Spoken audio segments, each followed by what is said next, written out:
Hi everyone, we are back for Book Club Friday. Me and my cast are still going very strong, and I'm super excited.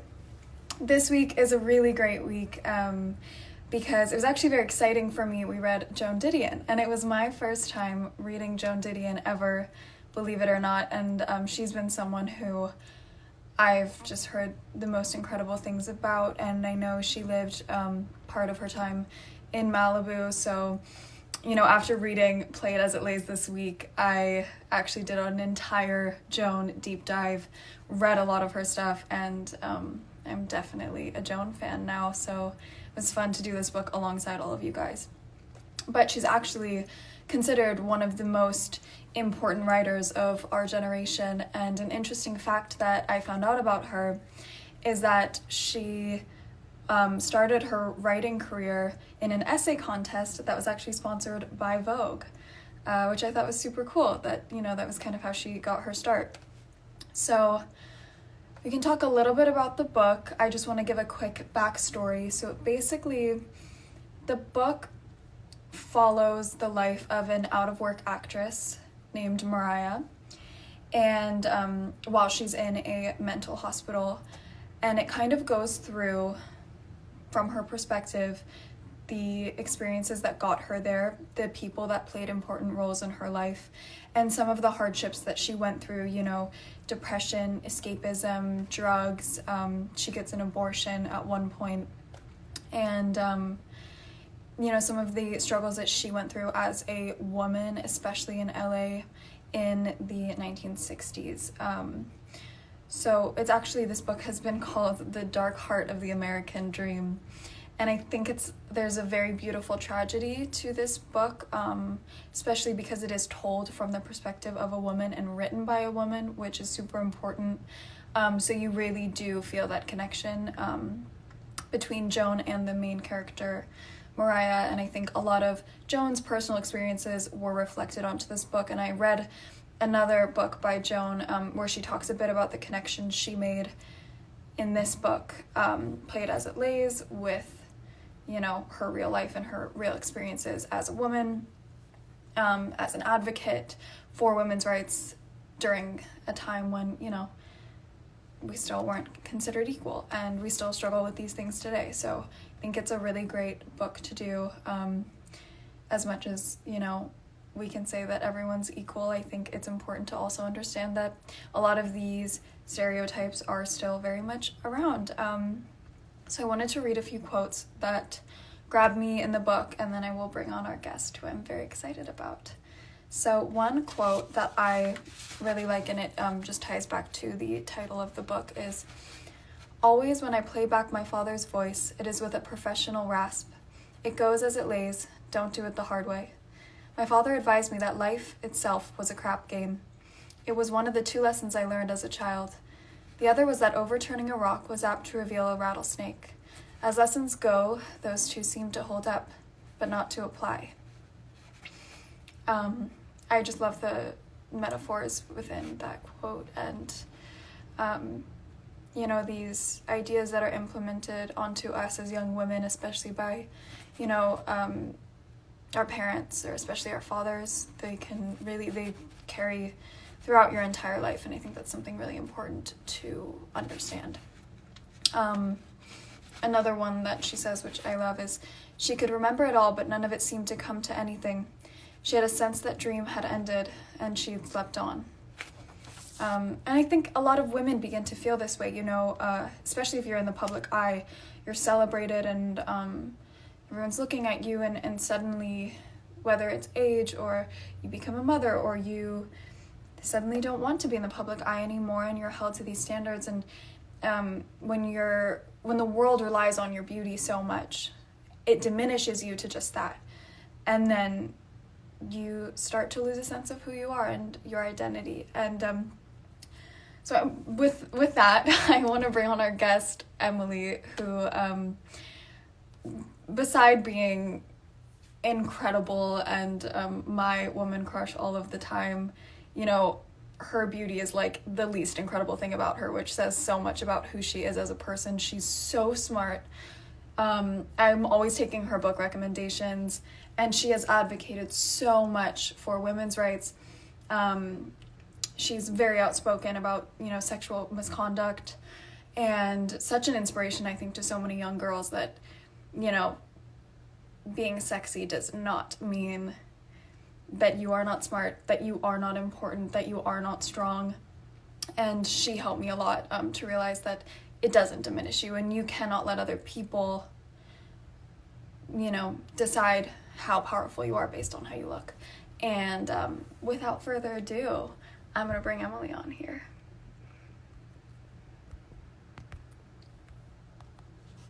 With my left hand, which is quite the struggle.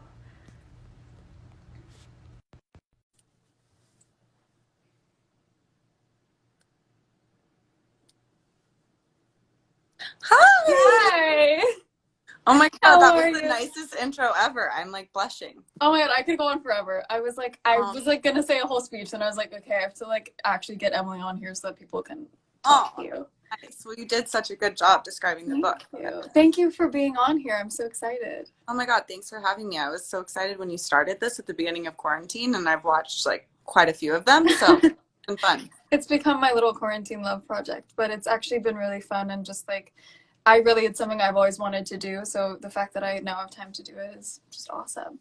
Yeah, I've been reading a lot. I know a lot of people during quarantine haven't really been able to having concentrating and stuff, but it's been my season of devouring books. So yeah, well, it's very meditative for me. I think without it, I would be constantly overanalyzing what's happening. So to be able to read about other things that are happening in other places has been very helpful, I think, for myself. No, when it's really depressing, I have to say I finished this morning and I was like, oh my god, it's such a sad book. I know, it really does rip your heart out, but it's like you read it so quickly and there's so much to kind of process throughout that whole book. So yeah, it's a really I think in some ways, not emotionally, but as far as the text. Absolutely, and I think Joan is so ahead of her time with these ideas that she had. She's already demonstrating these power dynamics in the 1960s, which people were not talking about that at all then.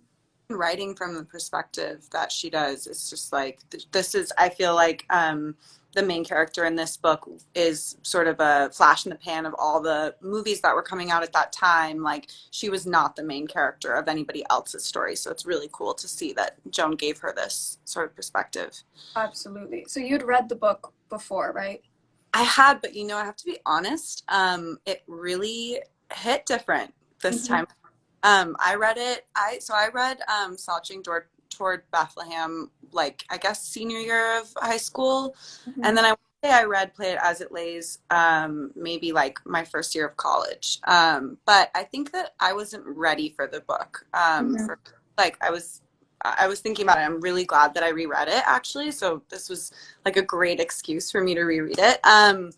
Because I think that I was why is she so sad? I don't understand the issues. She feels sorry for herself. Who are these people? It was harder for me at that point in my life to really, maybe I wasn't capable of being compassionate with her. And now as I'm 28 and looking at this, reading this now, it was almost triggering some of it. I was absolutely. Yeah. Well, it's a perfect example of so many of those little things that, we try not to let affect us. But even for me reading it, some of the things that were happening to her, especially, I think one of the main things was the abortion. Yeah. Which was something that no one was talking about when Joan wrote this book. So the fact that she even put it in a book was a really big deal at the time. But, feeling like she didn't have a choice, I think was something that was super triggering for me because it's oh yeah, even the way it's set up, the abortion itself. And what's really cool about this book, I think everybody who I saw, some people were not aware of which one we're talking about. We're talking about Play It As It Lays, Joan Didion, and the cover is so cool. Everyone should get it. But what was cool to me was the abortion is sort of the biggest action that happened in the book, as far as something that you're okay, in a normal plot, I feel that was the thing that you're okay, that's the thing that happens, right? Yeah. In the middle of the book, yeah. which really adds to the sort of feeling of like you have to be in her world, in her reality, and just kind of float with her. And it's almost more dramatic than the abortion, or more painful than the abortion scene, which is obviously very painful. Absolutely. Like with her misery, and she's just floating through life, and it's so hard to read. And it's beautiful. Absolutely. And they don't really, that's, I think, what was so, jarring to me about, because it was my first time reading this book about the abortion, was they didn't spend, the whole rest of the book discussing it. And, the way that she just moves on, and someone asks her, like, what'd you do today? She's like, oh, I got an abortion. And like that sort of the way that her mind was internalizing it, knowing that she as a woman had to go through a lot of this stuff without being able to vocalize, Yeah. was so, it's painful, because I know you do a lot of work for advocating for women's rights and just like a lot of feminism in general. And to read a plot where, it wasn't celebrated the way that it is now, it is hard to imagine a time when we didn't have voices. Yeah, I mean, I think one of the things is, and I do still think this happens even in 2020, which is part of the reason that it feels so painful for me at times to read, because I was like, wow, this is a book that was written in 1970, and I almost wish it was less relevant, because that would mean that we had more progress.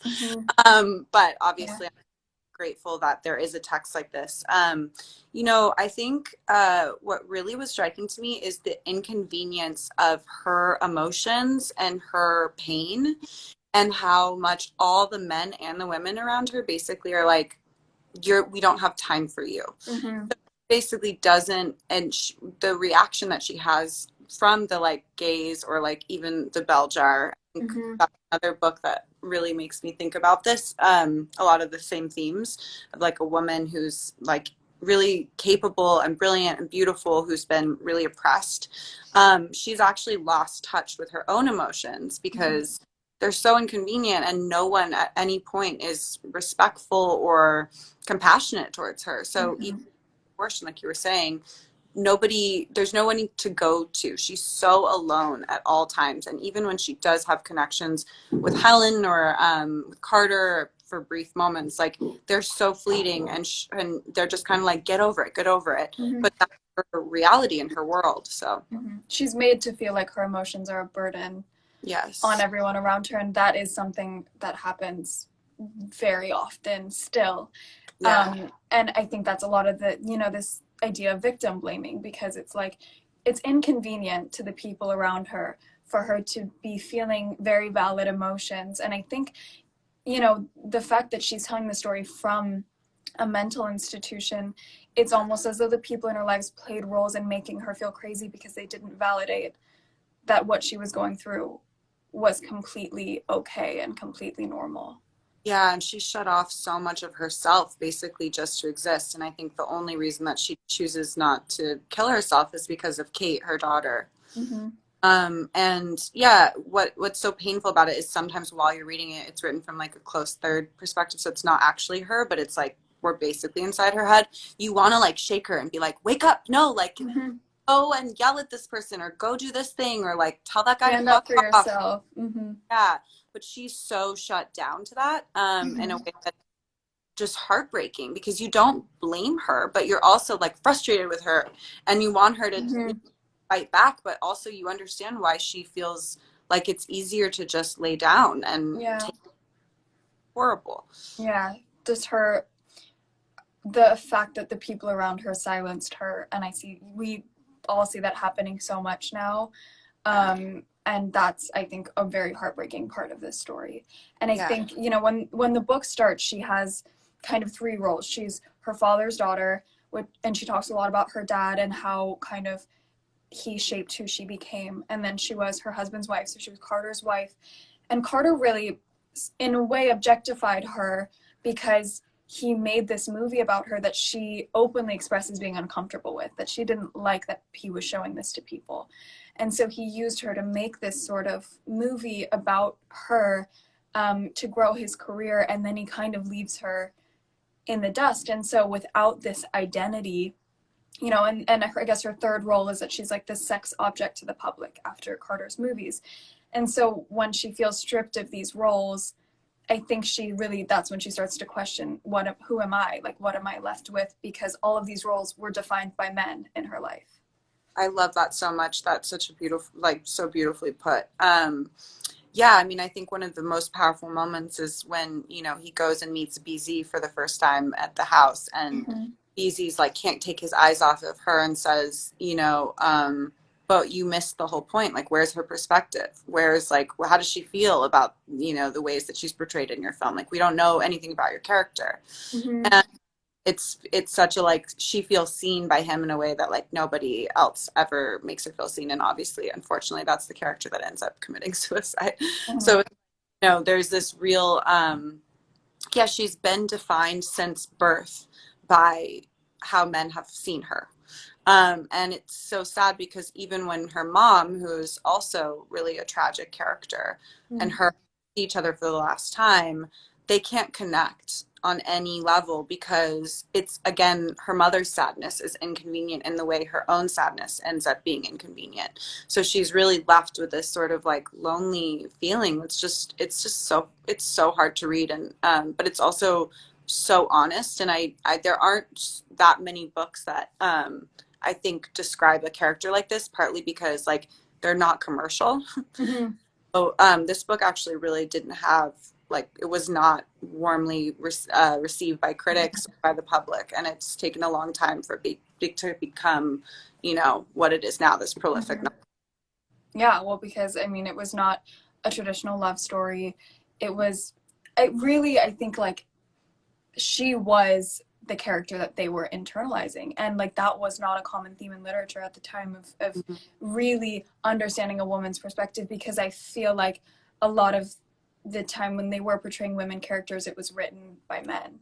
Yeah, And so to have such an honest portrayal of what a real woman goes through, it was scary for people because, you know, like this, you know, like Mariah feels, the emotions are inconvenient to the yeah, people around her. And yeah, I think, you know, and Joan did a really good job of this, but Mariah's character, she kind of has fashion as her identity, part of her identity. You know, it's like even when she's going to the courtroom for a divorce, Helene, who's Carter, or who's BZ's wife, yeah. says, that's no excuse to look like hell. You know, and so she's expected, it's like, even on her worst days, to dress up and to put on this sort of mask, and I feel like that's very prevalent to today as well.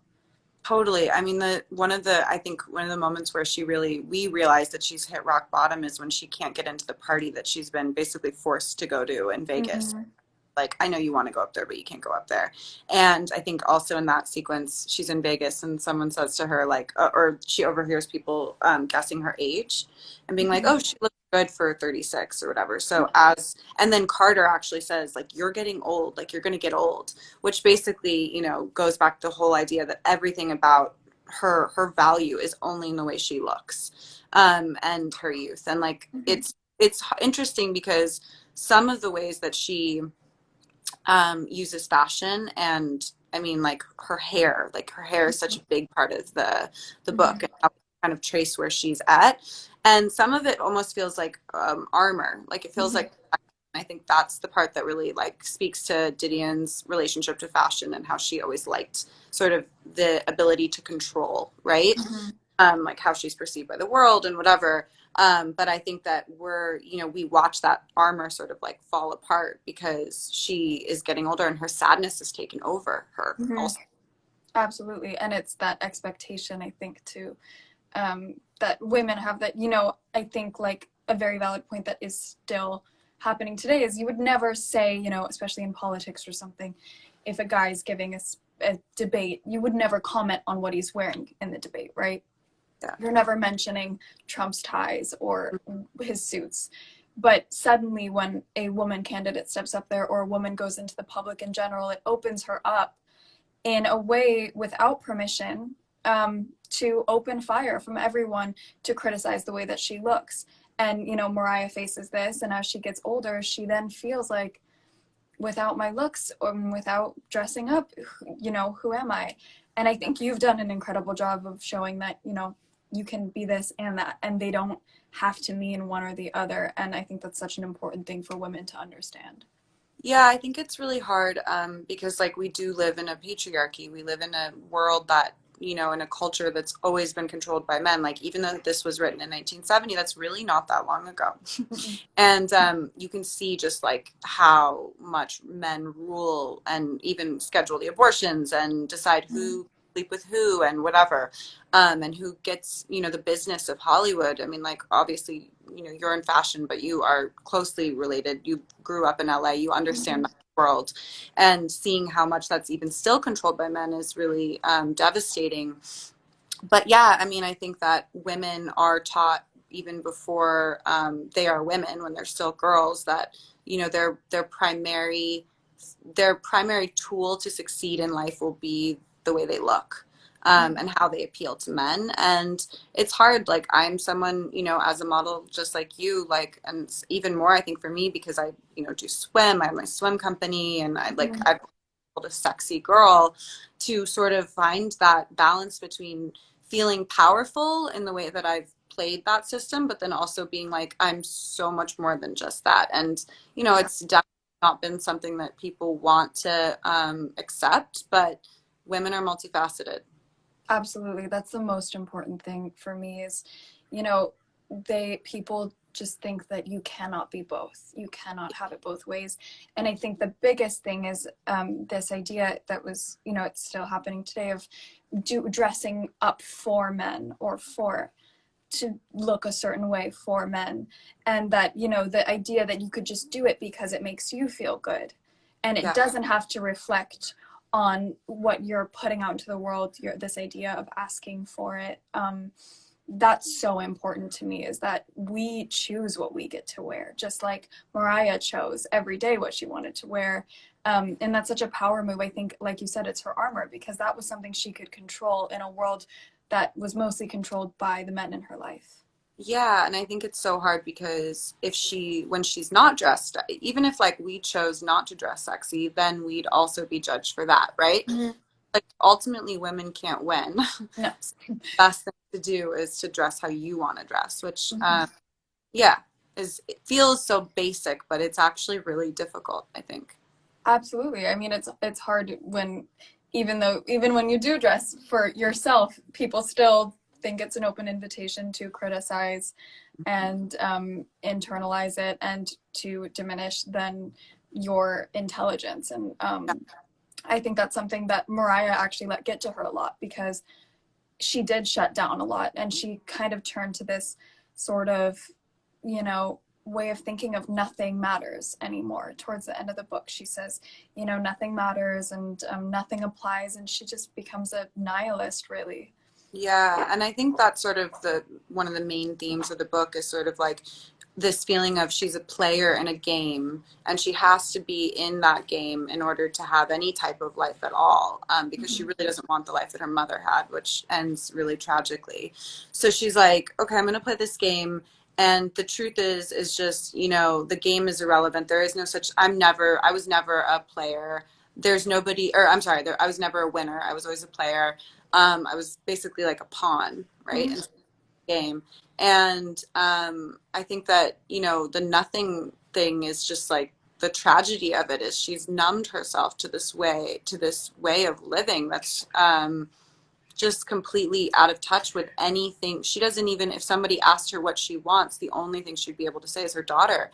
But she Mm-hmm. really doesn't know what she wants otherwise. She can't figure out like what she cares about. Mm-hmm. I 100% agree. And I think, she even says at the end, someone asks her, Beezy asked her why, and she said, why not? And it's kind of just, I think there was almost a power in her sort of understanding that it was a game and understanding her role. And I Mhm. do think that applies a lot, especially, within modeling, is like you have to understand the role that you're playing. And even if it means being just a small part of the game, you have to, like, recognizing that, I think, there's a power in that itself.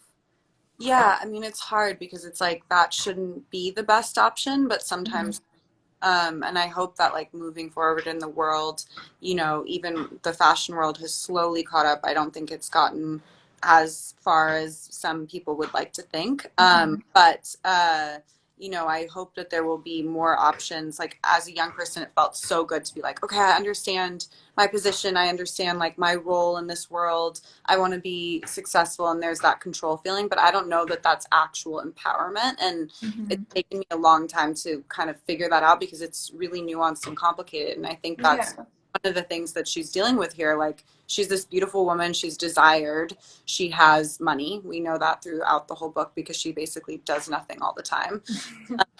So unhappy, you know, so doesn't really have any power. And it's this understanding of like, you know, you can be what people think, you can have what people think is everything.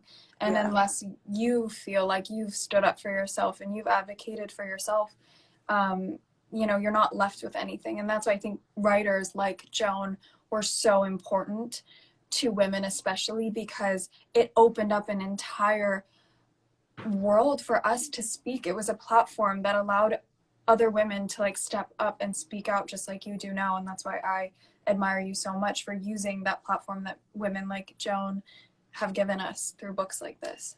Totally. I think that like the female perspective was just considered not worthwhile. And I think that's one of the things that Mariah suffers from in the book is she just doesn't think that she's important enough or that her experience is important enough and to even be shared with anyone or to fight for. And that's like why she's gotten, you as you use the word, nihilist sort of perspective. I think that's explaining it because she's just like, nothing fucking matters. And Instagram, we're fine. But yeah, and I think that sorry, I got distracted. But yes. Absolutely. Well, I mean, I won't keep you any longer, but thank you so much for doing this. Thank you so much for having me. Honestly, and I'll be on the book club every week now, watching and reading. You're welcome to join the book club anytime. Thank you so much. I'll see you soon. See you soon. Bye. Oh, well, that was so wonderful. I honestly, when I chose this book, the first person I came to mind was Emily because, you know, from the beginning, I've just admired so much how she has inspired women to speak up and use your intelligence for good and empower other women. And she does so in such an incredible way. And I want to take some questions because I saw some good ones that, you know, I would really love to answer. So if anyone has questions, I saw that my mom asked a really good one. And she said, how do you think the story would be different at all if it took place today? I think it would be different because, for one, I think that there's the discussion around mental health is less taboo now. And I think, you know, while we still have a lot of progress to be made, I do think that, you know, some of the emotions that Mariah was experiencing wouldn't have been shut down so quickly. I think that the issues regarding abortion have come a long way since then. And I would at least hope that she would feel more that it was her decision in today's world. And that there would be people around her to support her in whatever decision she should make. Are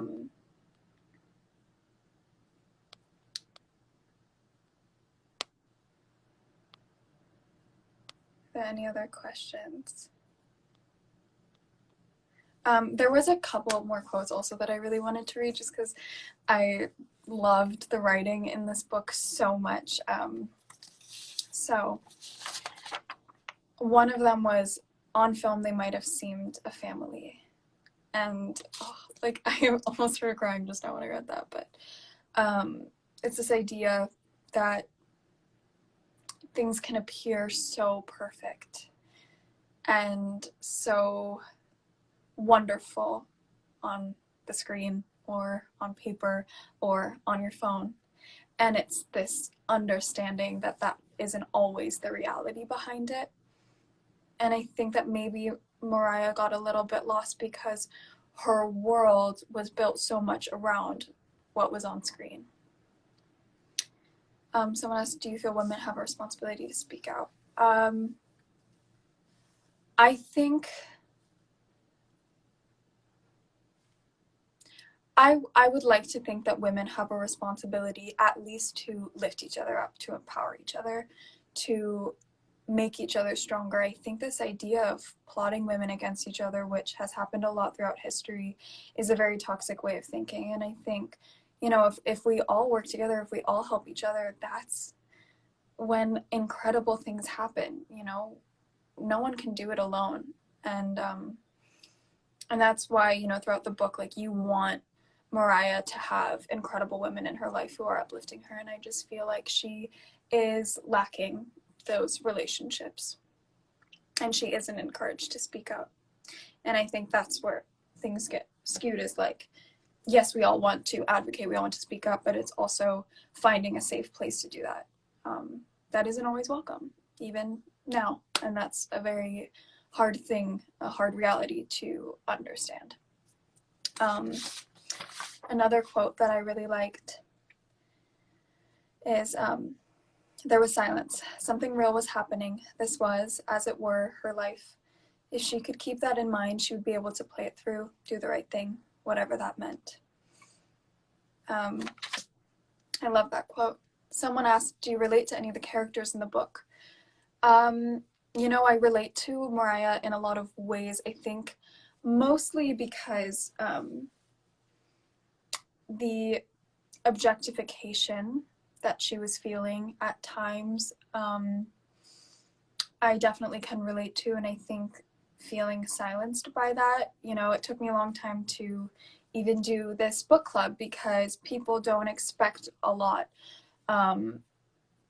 especially from women, and I think proving that stereotype wrong is so important.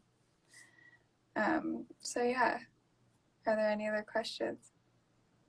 How do you think her past influence / added to her current mental state? I think we are all, to some extent, products of our upbringing.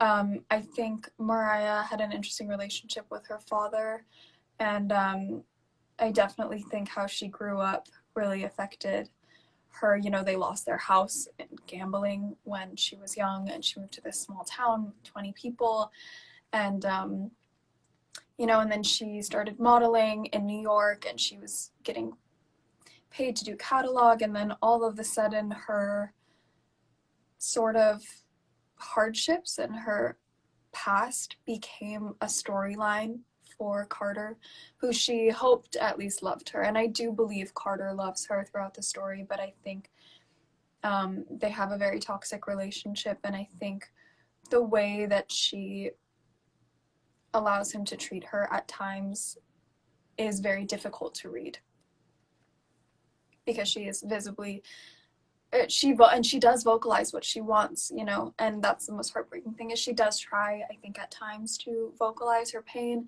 her needs, her wants, and they aren't met, and they aren't listened to, and they aren't heard. And it's so important. Do you feel Carter saw Mariah more as an art project? See, that's such a good question. That's such an important point. Yeah, I mean, in a lot of ways I do, and I don't want to believe that, because they share a child together, but in the second half of the book, he is then seeing his co-star on this new movie, and it's this like muse director relationship that I think sort of makes Mariah start to feel very self-conscious, because it does become, while you want to believe it's just an ode to her, it's something to honor her, it does feel a little bit, because she says it makes her uncomfortable, he shows it off like she's an object and not a person.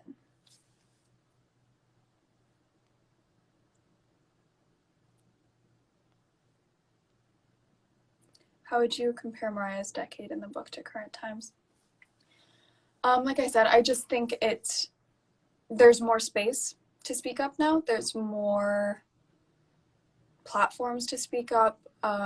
It's more welcome, but I definitely think, like Emily said perfectly, as much as we want to think that we have made a ton of spacing out. As much as we want to think that we made a ton of progress, I think that we still have so much more to go, and that's something that we can all work together to do, and that's why I do stuff like this. What did the book teach you? The book taught me to stand up for myself, definitely. That just because that no one should make your emotions and your feelings feel inconvenient or like a burden, because everything that you're feeling is completely valid, and you have to find people who understand that and who hear you and who just want to help you, because you should never ever feel like you have to hold something in for someone else and at the expense of yourself, because like you see where it leads Mariah is down a very dark road. And don't accept that nothing matters, because it's not the truth. Fight for what matters and find what matters. Thank you guys so much for watching. I could talk about this book forever. I will announce next week's book tomorrow. It's another really good one that it's going to be my first time reading it as well. So I'm having so much fun reading new books with you guys. And like I said, after I read this book in one day, I did an entire Joan deep dive, and I watched her documentary, and I read A Year of Magical Thinking, which is about her grief and loss of her husband and her daughter, and I highly recommend that book. I could just do an entire Joan month or year on book club, but we're going to do a different author next week, so maybe we'll loop back around to Joan. Thank you guys so much for watching. Thank you, Emily, for being so wonderful, so smart, so intelligent. And yeah, I will see you guys next week. Thank you.